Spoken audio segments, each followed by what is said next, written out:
نحمده ونصلي على رسوله الكريم اما بعد فاعوذ بالله من الشيطان الرجيم بسم الله الرحمن الرحيم ان الدین عند اللہ الاسلام۔ اللہ کریم نے دین اسلام کو یہ شرف اور یہ عظمت بخشا ہے۔ یہی وجہ ہے کہ آج دنیا بھر میں ہندو، عیسائی، یہودی، سکھ وہ اسلام میں داخل ہو رہے ہیں۔ اس لیے داخل ہو رہے ہیں، اسلام مذہب امن ہے، امن کا مذہب ہے۔ اسلام میں اللہ کریم نے سکون اور چین رکھا ہے۔ حقیقت پر مبنی مذہب ہے۔ اس لیے تو اللہ کریم نے فرمایا ان الدین عند اللہ الاسلام۔ اب اللہ کے یہاں پسندیدہ دین، اللہ کے یہاں پیارا دین وہ صرف اور صرف وہ اسلام ہے۔ اسلام سے پہلے بہت سے ادیان گزر چکے ہیں۔ اپنے زمانے میں عیسائیت بھی ایک دین، یہودیت بھی ایک دین، لیکن اب دین اسلام کے آنے کے بعد نہ عیسائیت کی ضرورت ہے، نہ یہودیت کی ضرورت ہے، نہ ہندو مت کی ضرورت ہے۔ وجہ یہ ہے اسلام ہر لحاظ سے کامل مکمل دین ہے۔ اللہ کریم نے اس دین کو انسانوں کے لیے نہ صرف یہ کہ اب کے زمانے تک، قیامت کے صبح تک یہ ایک مکمل دین ہے، مکمل ضابطہ ہے، ضابطہ حیات ہے۔ اس دین کے اندر اللہ پاک نے انسانوں کی تمام ضروریات کو پورا کرنے کا مکمل ضابطہ رکھا ہے۔ یہ اس لیے تو اللہ پاک نے فرمایا ان الدین عند اللہ الاسلام۔ اسلام کی عقائد کو آپ دیکھیں، اسلام کی تعلیمات کو آپ دیکھیں، اسلام کی معمولات کو آپ دیکھیں، اسلام کی عبادات کو آپ دیکھیں، اسلام کی قانون کو آپ دیکھیں، اسلام کے حسن اخلاق کو آپ دیکھیں۔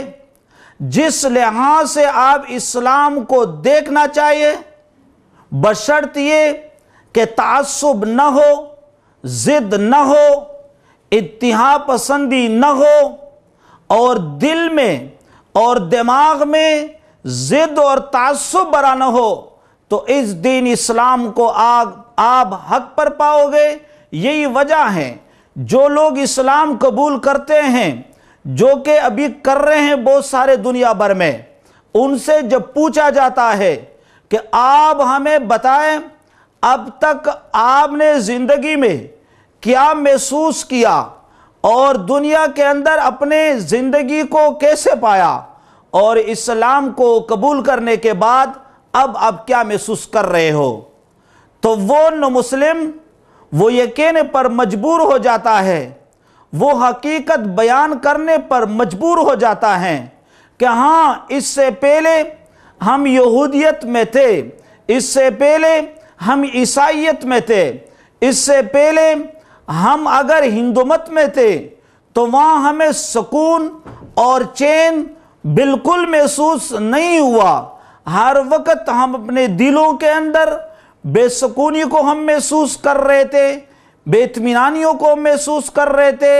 اللہ کی فضل اور کرم سے اب جب ہم نے دین حق کو قبول کیا، اسلام کو قبول کیا اور اسلام کی تعلیمات کو ہم نے مان لیا، قرآن مجید کو ہم نے مان لیا، تو اب ہم اپنے اندر وہ انقلاب محسوس کر رہے ہیں، ہم اپنے اندر ایک عظیم تبدیلی محسوس کیا کر رہے ہیں، بلکہ اس عظیم انقلاب کو ہم نے پا لیا، اس عظیم اور تبدیلی کو ہم نے پا لیا، جس چیز کی ہمیں تلاش تھی وہ چیز ہمیں مل گیا۔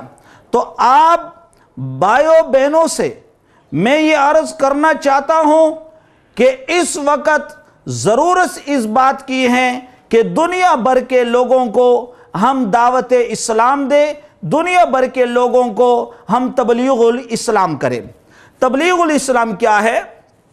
تبلیغ الاسلام اسلام کی تبلیغ اور دعوت آئے دنیا بھر کے لوگوں کو ہم سمجھائے، ہندوؤں کو ہم سمجھائے، اب یہودیوں کو ہم سمجھائے، عیسائیوں کو بھی ہم سمجھائے۔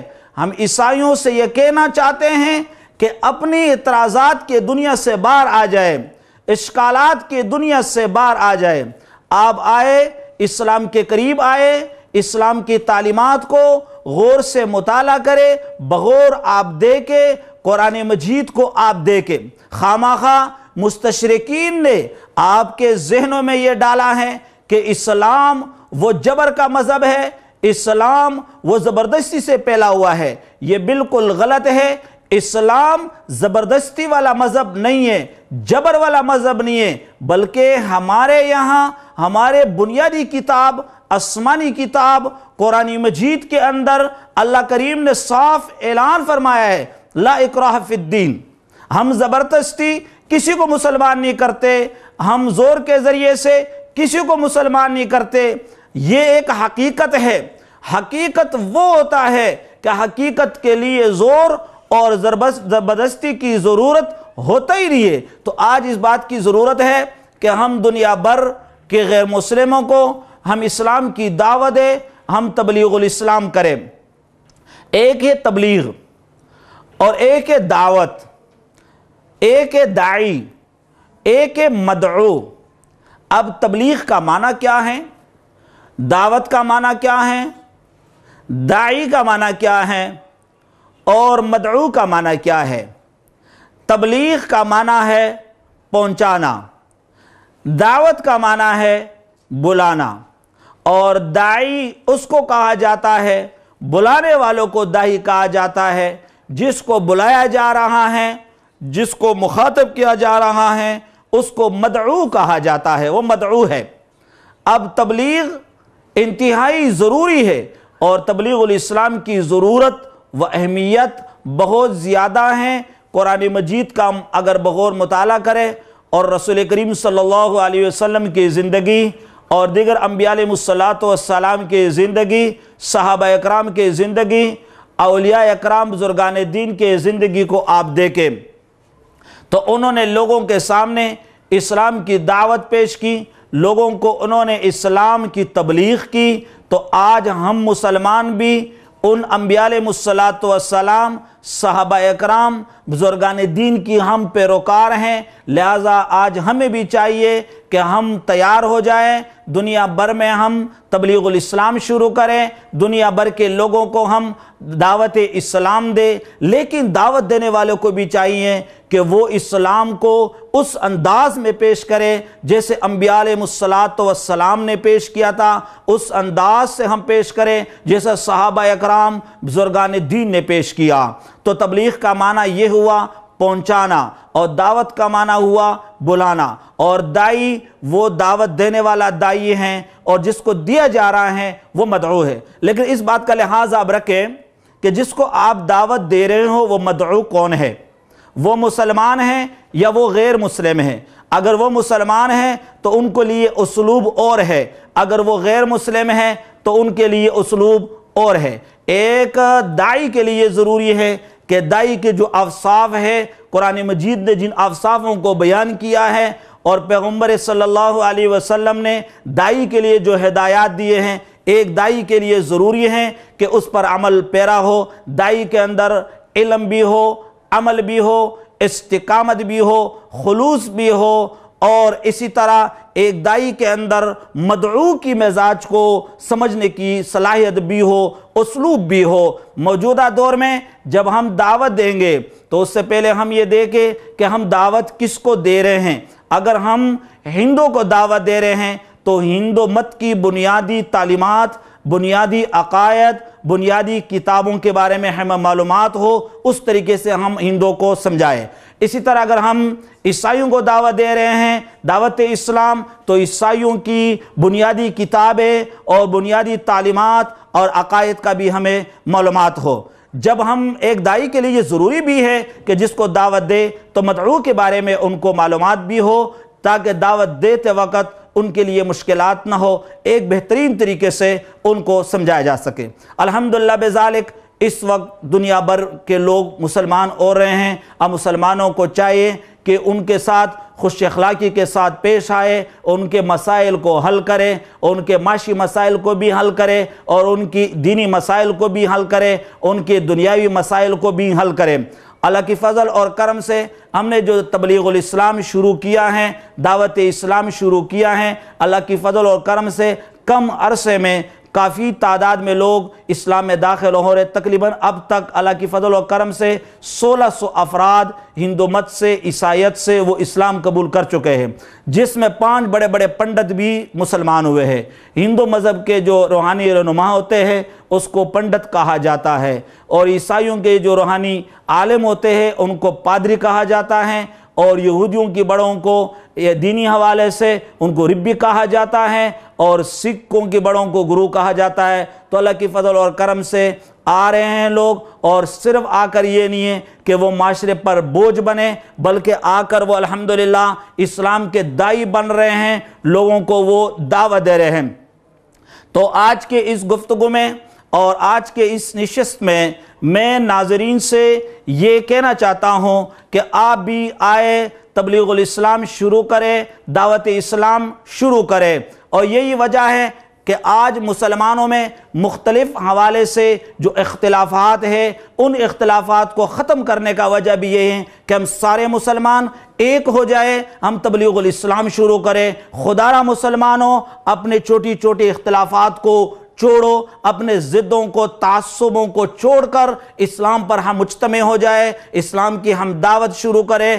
اور وہ دعوت جو سارے انبیاء علیہ السلام نے پیش کیا ہے، وہ دعوت جو حضرت محمد الرسول اللہ صلی اللہ علیہ وسلم نے پیش کیا ہے، ہمارے پیارے نبی حضرت محمد مصطفیٰ صلی اللہ علیہ وسلم نے دعوت کے لیے، تبلیغ کے لیے نہ رات کو دیکھا ہے، نہ دین کو دیکھا ہے، نہ روشنی کو دیکھا ہے، نہ اندھیرے کو دیکھا ہے، نہ تکلیف کو دیکھا ہے، نہ راحت کو دیکھا ہے، رات دین ایک کر کے لوگوں کو مسلمان کیا۔ آج مستشرقین کہتے ہیں کہ دیکھو آپ کے نبی نے زبردستی لوگوں کو مسلمان کیا ہے۔ میں ان سے پوچھنا چاہتا ہوں کہ آپ مطالعہ کریں، رسول اللہ صلی اللہ علیہ وسلم نے جس وقت کام شروع کیا تھا، آپ اکیلے ہی تو تھے، آپ ایک اکیلے نے اتنے لوگوں کو زبردستی کیسے مسلمان کیا، جبر کے ساتھ کیسے مسلمان کیا؟ بلکہ آپ نے اپنے علم، اپنے عمل، اپنے فکر، اپنے خلوص، اپنے اخلاق کے ذریعے سے لوگوں کو مسلمان کیا۔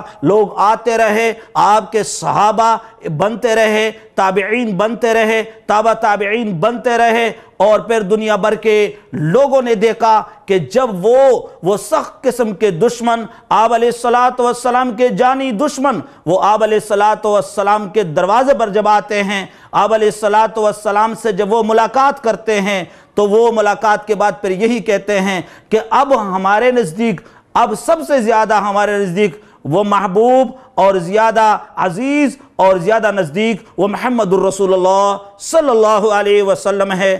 تو ناظرین اکرام، ہمیں بھی چاہیے کہ آج ہم کام کریں۔ دنیا بھر میں لوگ تیار بیٹھے ہوئے ہیں، لیکن کام کی ضرورت ہے، اسلوب کے ساتھ ہو، طریقے کے ساتھ ہو، لوگوں کی مزاج کا لحاظ رکھتے ہوئے، لوگوں کی مسائل کا لحاظ رکھتے ہوئے۔ تو آئے الحمدللہ بذالک، اللہ کی فضل اور کرم سے ایسے نہیں ہے کہ یہ اسلام کسی ایک کا ہے، یہ اسلام ہم سب کا ہے، بلکہ اگر دیکھا جائے تو محمد رسول اللہ صلی اللہ علیہ وسلم سے لے کر اب تک، بلکہ حضرت آدم علیہ السلام سے لے کر رسول اللہ تک جو ادیان رہے ہیں در حقیقت میں وہ اسلام ہی تھا۔ تو وہ اسلام آج ہم پیش کرنا چاہتے ہیں۔ ہم عیسائیوں کو بھی دعوت اسلام دیتے ہیں، ہندوؤں کو بھی دعوت اسلام دیتے ہیں، ہم یہودیوں کو بھی دعوت اسلام دیتے کہ آپ آ جائے، پیار محبت سے آ جائے، آپ آئے، آپ ہم سے سمجھیں۔ بلکہ ایک طریقہ ہم یہ ان کے لیے رکھیں گے کہ عیسائیوں کو جس وقت ہم سمجھائیں گے،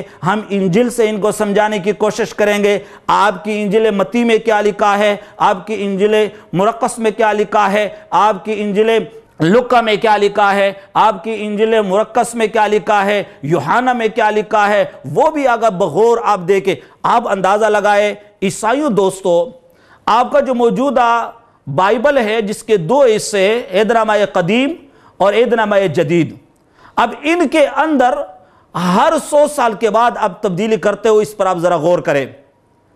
1880-85 کی بائبل کو آپ اٹھا لیں تو وہاں ایک چیز آپ کو ملے گا کہ ایک جلوہ گر آئے گا، اس کے ساتھ 1,00,000 لوگ ہوں گے، لیکن اب وہ آپ نے نکال دیا ہے۔ اس کے بعد کہا گیا دوبارہ جو شائع ہوا ہے کہ 10,000 لوگ ہوں گے، اب یہ ہے کہ کچھ لوگ ہوں گے۔ تو اس لیے ہم آپ کو یہ دعوت دینا چاہتے ہیں کہ آپ ہمارے طرف آ جائیں، آپ ہم سے ملیں، اپنے شکوک، اپنے اعتراضات اور اپنے خیالات جو خواہ آپ نے ذہنوں کے اندر پیدا کیا گیا ہے اس کو دور کرے۔ یہ اسلام ہم سب کے لیے، یہ اسلام دنیا بھر کے انسانوں کے لیے ہے۔ یہی وجہ ہے کہ قرآن مجید کا مطالعہ کرے۔ قرآن مجید کے اندر اللہ کریم نے کیا فرمایا ہے؟ رب العالمین۔ رب العالمین کا معنی یہ ہے کہ یہ اللہ، یہ رب العالمین ہے۔ قرآن مجید میں کہیں بھی یہ نہیں لکھا ہوا ہے کہ رب المسلمین، کہ یہ مسلمانوں کا رب ہے۔ قرآن مجید میں کہیں بھی یہ نہیں ہے کہ رب المؤمنین، کہ یہ مومنینوں کا رب ہے، بلکہ رب العالمین ہے۔ یہ سب کے رب ہے، صرف ہمیں آنے کی ضرورت ہے، اس رب کے قریب آپ آ جائیں۔ اسی طرح ہمارے پیغمبر حضرت محمد مصطفیٰ صلی اللہ علیہ وسلم بھی صرف مسلمانوں اور مومنوں کے لیے نہیں ہے، بلکہ رحمت للعالمین ہے۔ وہ سب کے لیے رحمت ہے، مسلمانوں کے لیے بھی رحمت ہے، کافروں کے لیے بھی رحمت ہے، جوانوں کے لیے بھی رحمت ہے، بوڑھوں کے لیے بھی رحمت ہے، ہر ایک کے لیے رحمت ہے۔ اسی طرح ہمارے کتاب اللہ قرآن مجید، یہ بھی دیکھو آپ، قرآن مجید ذکر للعالمین ہے، یہ عالمین کے لیے ہے۔ اور اسی طرح یہ امت اخرجت للناس۔ تو آپ ان 4 چیزوں پر ذرا غور کریں، رب العالمین، رحمت للعالمین، ذکر للعالمین، اور اسی طرح ذکر للعالمین اور اخرجت للناس۔ تو یہ اسلام آپ سب کے ہیں، ہم سب کا یہ اسلام ہے۔ یہ نہ کہا جائے کہ اسلام کے ٹھیکیدار مسلمان ہیں، یہ بالکل یہ کہنا غلط ہے۔ یہ اب سب کے لیے آپ آ جائے، ہمارا دسترخوان بہت وسیع ہے، جو بھی آنا چاہے، جب بھی آنا چاہے آپ آئے، ہمارے مساجد آ جائے، ہم آپ سے ملنے کے لیے تیار ہیں۔ آؤ ان نفرتوں کو مٹاتے ہیں، ان دوریوں کو مٹاتے ہیں۔ آپ ہمارے مدارس آ جائے، ہمارے مراکز آ جائے، ہمیں اپنے یہاں بلایا جائے۔ ہم چاہتے ہیں کہ سارے لوگ جو ہے وہ کامیاب ہو جائے، سارے انسان جو ہے وہ نجات یافتہ ہو جائے، اور سارے انسان جو ہے وہ جنت میں چلے جائے۔ ہمارے یہاں کوئی تعصب نہیں ہے، کوئی ضد نہیں ہے۔ اسلام کے اندر نہ تعصب ہے، نہ ضد ہے، نہ عداوت ہے۔ تو آخر میں یہی دوبارہ کہنا چاہتا ہوں آپ سے کہ ناظرین اکرام، میرے محترم بھائیوں، میرے محترم بہنوں، آپ اسلام کا مطالعہ کریں، اسلام کی طرف آ جائے۔ اور میں مسلمان بھائی اور بہنوں سے بھی یہ کہنا چاہتا ہوں کہ آپ آپس کے اختلافات ختم کریں، تبلیغ الاسلام کے لیے تیار ہو جاؤ اور دعوت اسلام کے لیے تیار ہو جاؤ۔ اللہ کریم ان باتوں پر مجھے اور آپ کو عمل کرنے کی توفیق عنایت فرمائیں۔ اللہ کریم آپ ناظرین کو بھی خوش رکھے، اپنا خیال رکھے۔ والسلام۔